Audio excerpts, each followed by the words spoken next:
लाडकी बहीण योजनेअंतर्गत आता नवीन एक अपडेट समोर येत आहेत। रोज दिवसेंदिवस यामध्ये आता अंगणवाडी सेविका असतील किंवा पडताळणीची प्रक्रिया असेल याबाबतच्या महत्त्वाच्या अपडेट येत आहेत। तसेच आता लाडकी बहीण योजनेअंतर्गत नवीन आलेल्या अपडेटनुसार काय सांगितलं जात आहे ते आपण आज व्हिडिओमध्ये पाहणार आहोत, त्यामुळे व्हिडिओ शेवटपर्यंत पाहायचा आहे आणि अशाच कामाच्या माहितीसाठी आपल्या व्हिडिओला आपल्या चॅनलला सबस्क्राइब करायला विसरायचं नाही। तर मित्रांनो, लाडकी बहीण योजनेअंतर्गत आपल्याला माहिती आहे की जून महिन्यापासून सुमारे 26,40,000 लाडक्या बहिणींचा लाभ हा स्थगित करण्यात आला आहे। त्यांना यामधून बाद नाही केले, परंतु त्यांचे जे लाभ आहे तो थांबवला आहे, म्हणजे त्यांना जे पैसे वितरित होत होते ते थांबवलं आहे। त्यामध्ये सर्वात महत्त्वाचं कारण काय आहे तर FMC म्हणजेच की मल्टिपल इन फॅमिली, एका रेशनिंग कार्डवर 2 पेक्षा जास्त लाडक्या बहिणींनी लाभ घेतल्यामुळे हे पैसे वितरण थांबवले आहे। आणि त्यानंतर अंगणवाडी सेविकांना या 26,40,000 लाभार्थ्यांच्या घरोघरी जाऊन छाननी करण्याची हे सरकारकडून आदेश देण्यात आले।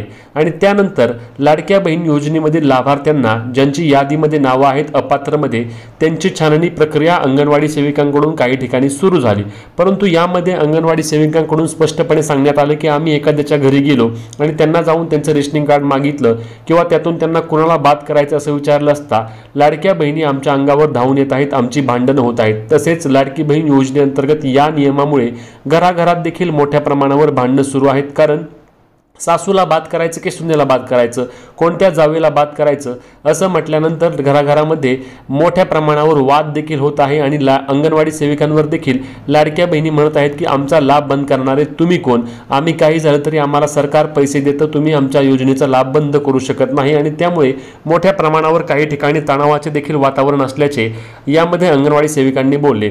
अनेक ठिकाणी अंगणवाडी सेविकांनी याबाबत आंदोलन देखील केले की आम्ही याची चौकशी करणार नाही, आम्ही योजनेअंतर्गत पडताळणी करणार नाही। अंगणवाडी असोसिएशन महाराष्ट्र राज्य यांनी देखील सांगितलं की आम्ही आता योजनेअंतर्गत कोणत्याही प्रकारची पडताळणीची प्रक्रिया करणार नाही, कारण यामध्ये आमचीच भांडणं होत आहेत। मग यावर पर्याय काय करणार, तर यावर लाडकी बहीण योजनेअंतर्गत पर्याय काय करायचा, कारण जर अंगणवाडी सेविकांनी जर पडताळणीची प्रक्रिया केली नाही तर काय होणार। तर यामध्ये बघा, आपण आधी देखील सांगितलं आहे की एक नियम जो आहे तो नियम सर्वाधिक खटकतोय, ते म्हणजे एका कुटुंबामधील 2 लाभार्थ्यांना लाडकी बहीण योजनेचा लाभ तर दिला जाणार, परंतु त्यापैकी एक विवाहित पाहिजे आणि एक अविवाहित पाहिजे हा नियम। यामुळे काय होतंय, समजा एका कुटुंबामध्ये एक सासू आणि सून असेल तर त्यातील एकच पात्र होणार आणि दुसरी अपात्र होणार। मग असे झाल्यानंतर जिचा लाभ बंद होईल ती काय म्हणणार की तुझ्यामुळे माझा लाभ बंद झाला। आणि त्यामुळे मोठ्या प्रमाणामध्ये घराघरात देखील वाद सुरू असल्याचे आता अनेक ठिकाणी पाहायला मिळत आहे। कारण जे गरीब आहेत, जे या योजनेच्या लाभासाठी खरे पात्र असणार आहेत, त्यांना या योजनेअंतर्गत पैसे देण्यामध्ये कुठल्याही प्रकारे हरकत सरकारला नसावी। आणि त्यामुळेच हा जो निर्णय असणार आहे त्या निर्णयाबाबत सरकार नक्कीच पुनर्विचार करेल, कारण आता अंगणवाडी सेविका जर याचं काम करणार नसतील तर मोठ्या प्रमाणावर याचा सरकारवर लोड येईल आणि सरकारला परिणामी हा निर्णय बदलावा लागेल। यामध्ये सरकारने एक निर्णय घ्यायची गरज आहे की यामध्ये एका कुटुंबामधील 2, मग त्या विवाहित असू द्या किंवा ते अविवाहित असू द्या, त्यांना या योजनेअंतर्गत लाभ दिला पाहिजे। आणि बाकी इतर ज्या अटी व निकष आहेत त्याची व्यवस्थित छाननी केली पाहिजे, कारण अजूनही अनेक ठिकाणी 4 चाकी वाहनधारक असतील किंवा गव्हर्नमेंटमध्ये त्यांच्या फॅमिलीमध्ये कोणी असेल किंवा ITR भरणारे कुटुंब असेल, त्यांना देखील योजनेचे पैसे येत आहेत असे देखील सर्वत्र बोलले जात आहे।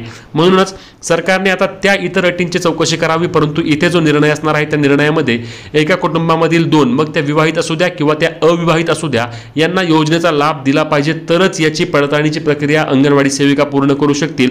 अन्यथा अंगणवाडी सेविकांनी देखील याबाबत स्पष्टपणे सांगितलं आहे की आम्ही पडताळणी करणार नाही, कारण इतर सर्व लोड असताना सरकार आमच्या वर हा अजून एक लोड टाकतंय। यामध्ये घराघरात भांडणं होत आहेत, अंगणवाडी सेविकांशी लाडक्या बहिणी भांडत आहेत आणि परिणामी याची आता पडताळणीची प्रक्रिया जी की 10-15 दिवसांमध्ये उरकायची होती ती देखील लांबणीवर पडली आहे। आणि लाडक्या बहिणी ज्या पात्र आहेत त्यांना देखील योजनेचे पैसे येत नसल्यामुळे त्या देखील नाराज आहेत। तुम्हाला काय वाटतं, लाडकी बहीण योजनेच्या पडताळणीबद्दल, ही पडताळणी कशी असावी किंवा यामधून कोणते नियम बदलावेत हे देखील आम्हाला कमेंट करून सांगायला विसरू नका। तसेच लाडकी बहीण योजनेच्या सर्व महत्त्वाच्या अपडेटसाठी आणि माहितीसाठी आपल्या हक्काच्या चॅनलला सबस्क्राइब देखील करा, जेणेकरून सर्व माहिती तुम्हाला सर्वात आधी आणि सविस्तर दिली जाणार आहे।